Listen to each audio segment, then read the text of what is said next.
저는 거기에 대해서 얼마 전에 봄에 학술회의도 4월 16일 날 학술회의에서도 이야기를 했었지만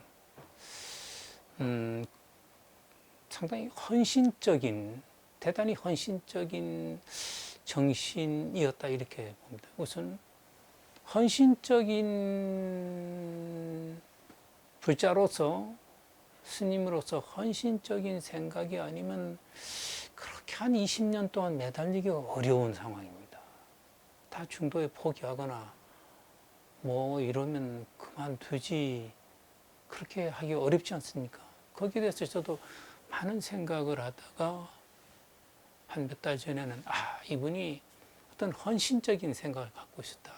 사실 종교 성직자나 스님이나 뭐 신부나 성직자는 헌신적인 생각이 없으면 안 됩니다.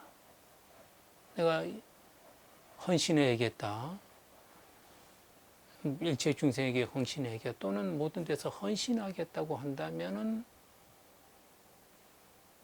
어떤 성직자로서 올바른 역할을 하는 것이지만 그렇지 않으면 그런 헌신적인 생각이 아니었을까 저는 그렇게 생각하는데, 근데 우리 뭐 인도 독립의 아버지라고 불리우는 마하트마 간디옹 아니 있습니까? 간디옹 같은 분은 1923년도에 영 인디아라고 하는 잡지가 있습니다. 1923년도 영 인디아라는 잡지가 7월인가 처음 창간됐는데, 그 7월 창간호에서 종교인은 헌신해야 한다. 헌신을 강조하면서 노동 없는 부, 또 뭐 철학 없는 어떤 법칙, 그와 함께 또 헌신 없는 종교는 사회악이다 해서 7대 사회악을 거론했어요. 7대 사회악을 거론했는데 거기에 헌신 없는 종교도 7대 사회악의 하나로 거론했습니다. 참 굉장하죠. 헌신 없는 종교 보통 얘기할 것 같지만 이걸 7대 사회악으로 규정한 건 깜짝 놀라는 말이죠. 그렇게 그걸 봤을 때 종교자가 헌신을 하지 않는다면은 어떻게 중생을 구제하고, 반대로 이기주의나 개인주의를 추구한다면 어떻게 하겠냐.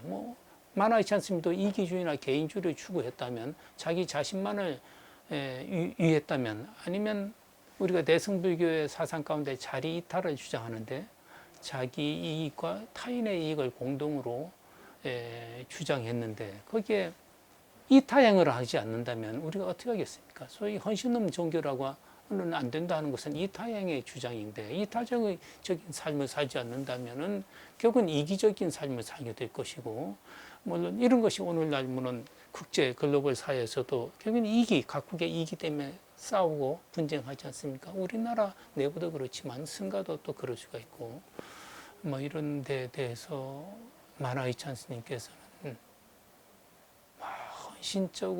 헌신적인 어떤 삶을 산다 이렇게 생각하지 않았다면 그런 일을 하기 어려울 거라고 봅니다. 그것은 이제 만화 스님의 인격일 수도 있겠지만 우리 오대산의 하남 스님도 그런 성격을 갖고 계셨어요. 제자를 양성하고 선원 지도에 약간 헌신적인 면이 있었습니다. 그런 것도 있었지만 또 탄호 스님께서 강조하신 화엄경, 여기에 화엄경에 사실은 보살행위라는 게 화엄경의 큰 테마의 하나입니다. 그래서 화엄경의 맨 끝에 품에 보살행원품이 있지 않습니까? 보살 정신으로 넓게 이체의 중생을 제도해야 한다 이런 뜻인데, 아마 그런 영향을 받지 않았을까 저는 그렇게 생각합니다. 왜냐하면 탄호 스님께서 크게 일으켜 놓으신 작업이 화엄경 번역 아닙니까? 또 화엄경에서도 십회양품, 모든 공덕을 타인에게 돌린다, 효용한다, 일체 중생에게 돌린다. 이것이 십회양품인데 모든 공로를 우리는 보통 중생은 다 자기가 소유하려 하지 않습니까? 모든 공적을 자기가 소유하려고 하고, 하는 데 비해서 남을 위해서 무엇을 한다는 것이 개인주의는 포기하고 모든 공덕도 포기하고 희생정신이죠. 그죠? 헌신정신, 희생정신. 인데 아마 화엄경의 십회양 정신이라든지 보살회용품의 보살정신 에 의한 것이 아닐까 이래 보고 있고, 예컨대 십회양품에서 보살정신을 어떻게 얘기하면 일체 중생이 목숨을 달라면 목숨도 주라. 놀랄 정도죠, 그죠? 생명도 주라 이런 것입니다. 그것이 실제라기보다는 그만큼 헌신, 보살 정신을 해야 한다 이런 것을 강조하기 위해서죠. 이런 면이 만화이찬 스님에게 깊이 다가와서 그래서 그런 중창불사에 헌신하셨을 것이다 이래 한편으로는 생각합니다. 만화이찬 스님은 상당히 제가 처음 뵀을 때도 그렇지만 참 깨끗하신 분이에요. 오늘날로 본다면 참 청정율사였다 이렇게 느껴질 정도인데, 만화이찬 스님 같은 경우는 상당히 인격적이셨습니다. 인격적이셨고 후학들에게 상당히 모범적인 하나의 승가상이에요. 모델. 그분의 그런 어떤 승가상의 모델 같은 그런 이미지가 나는 사실 우리 근대 불교에 조금 정화 등등으로 해서 종단적인 어떤 목표 아예 개인에겐 좀 방황하는 이런 시기도 많이 있었습니다. 이런 시기에 그런 어떤 이미지, 교훈적이고도 모범적인 이런 이미지가 개인들, 승가 개개인의 삶의 하나의 본보기, 모델 본보기 같은 게 돼서 흔들리는 한국 불교, 당시 흔들리고 있던 한국 불교의 하나의 지표 같은 것을 제공했다. 이래 봅니다. 또 종단의 정화의 역할도 크게 하셨습니다. 우리 정화사에 보면 만화이찬 스님이 어느 장면이가 나오는데 그 정화에도 상당히 굉장히 헌신하셨고, 커다란 오대산 월장사 중창이라는 게 또 하나의 중흥불사라는 것이라고 하는 것도 근대 불교사의 하나의 참 남을 만한 것이고, 그런 어떤 본보기. 제가 입산할 당시 만화이찬 스님 처음 딱 뵀을 때, 지금 그렇지만 아주 완전히 머리를 삭도로 깎으셔서 머리가 반짝반짝했어요. 삭도로 오래도록 깎으면 머리를 삭발하면 머리가 반짝반짝해지지 않습니까? 머리가 반짝반짝하신데 깨끗하시고 아주 깨끗하시고 반짝반짝하신데 학 같은 분이다 이런 느낌이 들었어요. 돌을 닦으면 저렇게 되는 것 같아, 되는가 보다.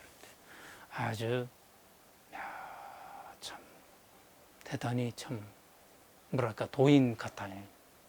물론 이제 제가 그런 이미지가 있어서 탄호 스님 앞으로 계를 받을 수 있지만 만화이찬 스님 앞으로 계를 받았는데, 우리가 어떤 훌륭한 어떤 인격적 모델이라고 하는 것이 저는 매우 중요하다고 봅니다. 어떤 인격적인 모델.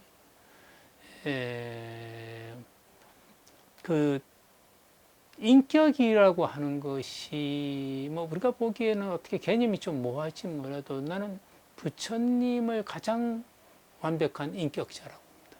훌륭한 인격을 갖춘 분은 누구일까 하면 부처님. 만화이찬 스님도 뭐 그렇다고 부처님 같은 분이라 할 수는 없지만 그렇게 얘기하기는 좀 하겠지만 거의 그런 느낌의 같은 어떤 인격을 갖고 계신 분입니다. 남에게 피해 주는 거 절대 함부로 행동하는 거 절대 하지 못하게 하고 행동 거지 철저히 가르치시고 뭐 대중생활도 아주 철저하게 하셨죠. 만화이찬 스님께서는 당시 주지셨지만은 별도 상을 받아서 공양하신 적이 없어요. 우리가 있을 때는 그런 기억 전혀 없습니다. 아침, 점심, 저녁 사찰에 계실 때는 반드시 대중 공양을 하셨죠. 같이 와서 바로 펴시고 해주지 독상을 받은 적이 없습니다. 참 그 하나만 해도 대단하죠. 뭐 그 당시 어지간한 주심들 다 독상 뭐 바쁘고 이래서 상 공양을 하시고 이럴 수도 있었겠지만 그런 적은 없으셨어요. 그리고 그 외출했다 들어오시면 반드시 그 어른 스님들에게 인사하셨어요. 물론 뭐 어른 스님의 단어 큰 스님이 가장 어르신이고 그래도 나이 먹은 노스님들이 계셨어요. 몇 분. 한 3-4분 계셨는데 그분들 사실 입산으로 따진다면 당신보다 다 뒤에 입산해서 굳이 안 찾아가도 될 분들이지만 나이로서는 훨씬 이시니까 다 찾아가서 인사를 하고 돌아왔다고 귀사했다고 인사를 하고 나가실 때도 인사를 하고 그러셔요. 또 각 정각 뭐 법당 말고 그때는 삼성각도 있었습니다만 조그만 이런 데 다 다니시면서 그 나가시기 전에도 나가시고 들어오셔도 합장해서 합장하시고 이러셨습니다. 이런 어떤 생활의 모델, 우린 뭐 생활의 어떤 모범이라고 하는 게 생활에 철학이 있어야 모범적인 행동이 나오지 그냥 하는 건 아니지 않습니까? 이런 면이 우리에게 귀감이 되고 있고 이런 것이 후대 사람들이 어떤 귀감으로서 모델로 여겨야 하지 않을까 그래 생각합니다. 대략적으로는 이제 하남 스님의 제자가 탄어 스님이고요. 그렇다고 해서 꼭 탄어 스님이 맞상자다, 맞제제다 이건 아닙니다. 그 위로 몇 분이 계셨지만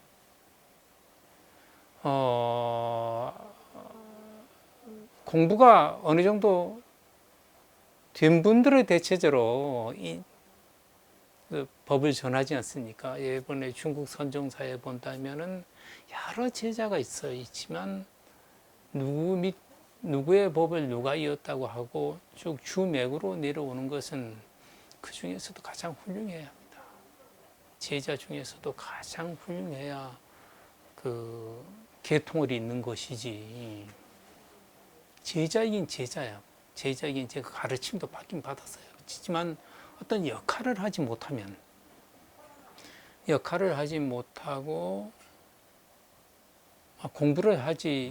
공부를 등한시하면 그 공부라는 게 참선 공부도 있고 경을 보는 공부도 있고 여러 가지가 있겠습니다만은 그 두 가지 주로는 참선과 경 공부해서 학문적 또 선계맥을 인정받지 못하면 좀 곤란하겠죠. 그래서 그런 거로 봤을 때 저는 그런 거로 봤을 때 한원 스님의 제자, 법통을 이은 제자는 탄어 스님이고 탄어 스님의 제자도 뭐 한 40-50명 됩니다.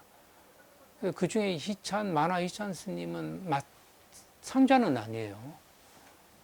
뭐 하나, 둘, 한 3번째쯤 되지만은 그 가운데서도 가장 역할을 많이 하시고 뭐 선이나 또는 교학이나 또는 가람불사 이런 면에서도 가장 역할을 많이 하신 분이 만화이찬스입니다. 만화이찬스님까지는 뭐 좀 하남스님 법맥이 탄어스님 만화이찬스님으로 내려와 있죠. 현재는 이제 아직은 또 법맥이 아직 정리가 안 됐습니다만은 그리고 뭐 그 주변에 만화이찬 한원 스님 제자로서는 뭐 조영명 스님도 있고, 나남 스님이라고 하는 분도 있고, 현칙 스님이라고 하는 분도 있고, 몇 분이 계셔요. 예컨대 나남 스님 같은 분은 일본으로 건너가셔서, 해방 이전에 일본으로 건너가셔서 일본 조총련의 한 서열 3위, 4위쯤 됐습니다. 예, 결혼 안 하셨어요. 일본에 계셨지만 오사카에 계셨는데, 오사카에 계셨고 또 교토에도 계셨어요. 교토 오산의 하나인 만수사라고 하는 절이 있습니다. 동복사 도후쿠지 바로 밑에 있는데, 과거 교토 오산의 하나에 5개 본산, 큰 본산의 하나인 만수사라고 있는데, 거기 주지도 하셨어요. 그건 어렵습니다. 뭐 인정 받기 이전에는 그런 큰 절 주지 어렵죠. 거기 가면은 조선인 승려 나남 귀하라고 하는 게 뭐 요즘 개념이 아니고 그냥 국적이 일본 국적을 받은 것이죠. 그럼 비문도에 서 있을 정도로 훌륭하신 분이었습니다. 타노스님 제자로서는 뭐 만화의 시찬스님이 대표적이고, 그에 뭐 여러분들이 있었죠. 해거스님도 지금 만화의 시찬스님, 타노스님 제자고 해거스님, 뭐 또 삼보스님, 뭐 돌아가신 분이 지금 많네요. 수중스님, 뭐 여러분 계셨는데 지금 돌아가신 분이 많고, 지금 오대산 저기 영감사에 계시는 각수스님도 타노스님 제자고, 그다음에 이제 만화이찬 스님 제자로서는 가장 어른인 분이 거의 맞제자에 가까운 분이 지금 그 전에 월정사 주지도 하셨고 월도 의원도 하셨던 그 현혜 큰 스님이 거의 맞제자이고, 그 다음에 뭐 여러분도 있지만 원주 현각 스님 또 훌륭한 제자의 한 분, 또 현재 월정사 주지스님 뭐 대단히 역할 많이 하시죠. 훌륭한 제자분이 한 분이 그렇습니다.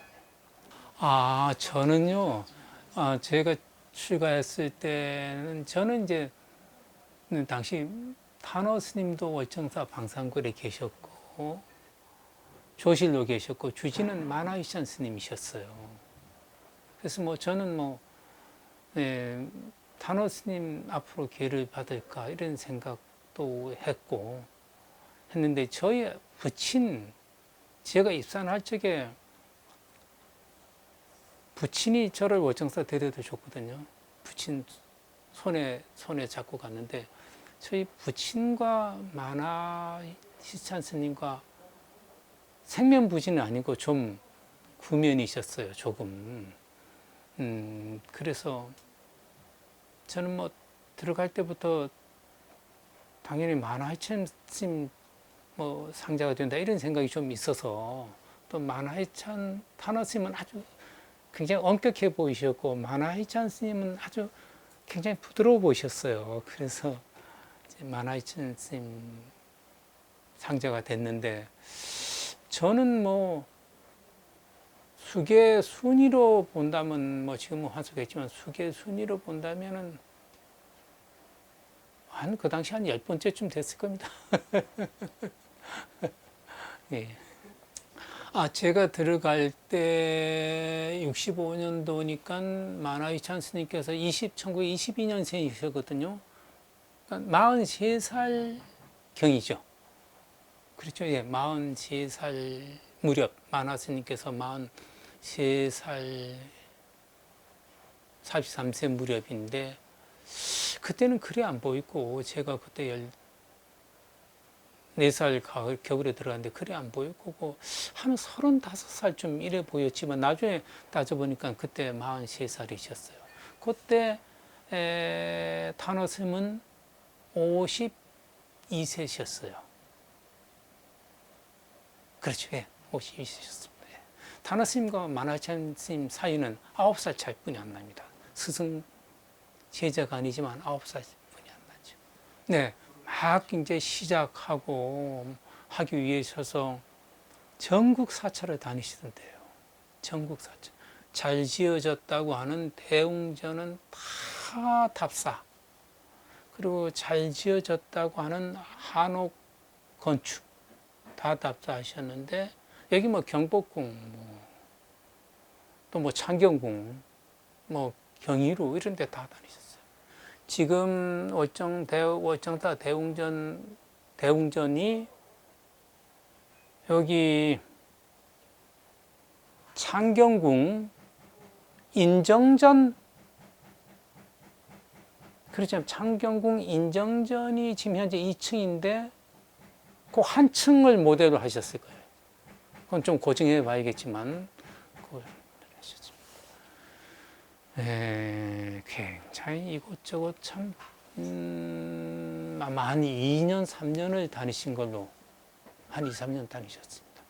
그러다가 이제 한 65년 6년부터 이제 시작 불사를 하셨는데, 뭐 대중들은 그 앞에 6.25 때 전소된 흙더미 이거 치우느라고 울려 맨날 했습니다. 리어거에 그 흙더미 산같, 우리 키 한 두 배 되는 흙더미 그거 치우느라고 맨날 울려. 그때 뭐 요즘 포크레인이 있으면 뭐 얼마나 간단했겠어요, 그죠? 뭐 간단한 문제인데 그런 거 없으니까, 그런 거 있었겠지만 거기서 뭐 포크레인을 뭐 동원해서 이렇게 치울 만한 그런 재정이 전혀 아니니까 그 대중들이 다 리거 실어다 치웠습니다. 한 1년도 더 했던 것 같아요. 맨날. 저는 그때는 혼자 다니셨습니다. 둘이 뭐 그때는 뭐 만화천 선생님께서는 40대 초반으로서 뭐 젊으실 때고, 뭐 그때는 뭐 건축을 보러 다니셨기 때문에 뭐 우리 같이 뭐 애송이들을 뭐 신출내기들을 데리고 또 상자는 데리고 안 다니셨어요. 주로 이제 목수는 데리고 다녔어요. 장례 도편수 목수하는 양반은 같이 데리고 가보자. 그래서 데리고 다니는 적은 여러 차례 있었던 것 같아요. 또 다른 도반 스님들하고도 다니셨어요. 절 건축을 보러 다니셨고 했지만, 우리 뭐 15, 16, 17 이런 때인데 뭐 행자 생활하고 뭐 연불에 뭐 정신없을 때, 또 우리가 가서 뭐 모시고 가서 뭐 하겠습니까? 어른 스님들이 보시는 입장인데. 그렇죠. 그러니까 대단히 끈기가 있는 추진력이다 이렇게 봅니다. 뭐 박진감 있게 진행은 안 하시는데 아주 끈기가 대단히, 곧 그만두실 것 같은데도 계속 하시는, 사실은 한 20년 동안 주지도 하다가 두세 차례 그만두셨어요. 뭐 여러 가지 사건이 터지고 이러면 그만두셨지만 또 주지를 또 하시게 됐어. 왜냐면 결국은 주지 맡을 분이 만화이찬 스님 뿐밖에 없다, 이런 문중들의 의견이다 보니 또 맡게 되고 했는데, 뭐 어떤 중창불사를 어떻게 하든 맞춰야 한다는 이런 신념이 있으니 계속 맡지 않았겠습니까? 그리고 주지를 다시 맡았어도 머뭇거리거나 이러지 않고 바로 또 계속 이어가는 뭐 이런 식입니다. 이어가는. 한 20년 동안 거의 한 7, 8년 하셨죠. 잠시 그만둬도 한 1년 그만뒀다가 또만 할 사람이 없으니 또 오시게 되고 이러셨을 뿐이지. 뭐 한 두 번 그만두셨어요. 근데 보자, 한 두 번에 한 2년 반 될까요? 2년 반. 그러니까 뭐 계속 대체 불가능. 그러니까 뭐 다른 분이 좀 맡았지만 1년 있다, 한 분은 맡고 한 6개월 있다, 한 분은 한 1년 반 있다 그만두셨는데, 대체 불가능하니까 또 맡게 되고 또 맡게 되는데, 오면 계속 그 일이 계속 진행되고 있는 상황이에요. 다른 분이 주지 맡으면 진행이라보다는 좀 중단되어 있는 상태, 더 이상 주지 못하고 있는 상태인데, 이제 만화이찬 스님은 뭐 다시 맡자마자 다시 진행. 그러니까 뭐 염두에 뭐 계속 중창불사를 마쳐야 한다는 것이 염두에 항상 각인되어 있는 것이 아니겠습니까? 각인되어 있으니까 그런 일을 하시죠. 뭐. 화주라는 사람이 몇 분 있었습니다. 물론 대중들은 화주하러 나서는 사람이 거의 없었는데, 없었다는 게 이제 그런 뭐 대중 가운데는 그렇게 능력을 갖추고 있는 분이 없고, 그 다른 분들이 좀 있었어요. 그때 이제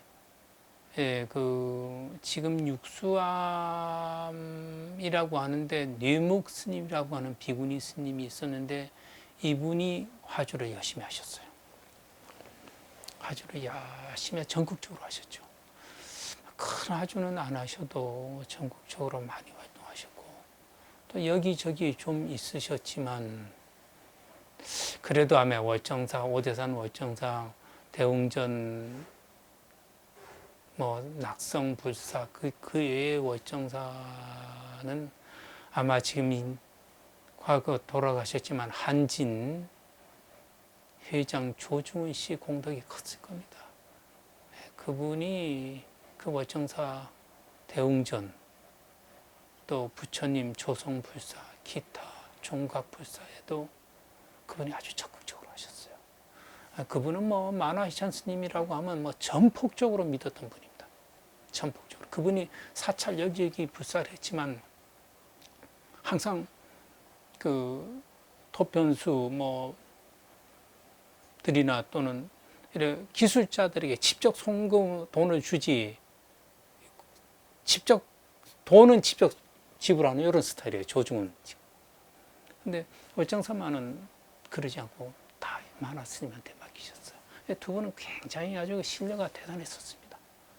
대단해서 뭐 그분이 돌아가실 때까지 아주 많이 하셨죠. 뭐 대기업 회장이다 보니 뭐 일이 10만 원이 아니고 한 번에 그 당시 몇 천, 그 당시 70년대 몇 천 크죠.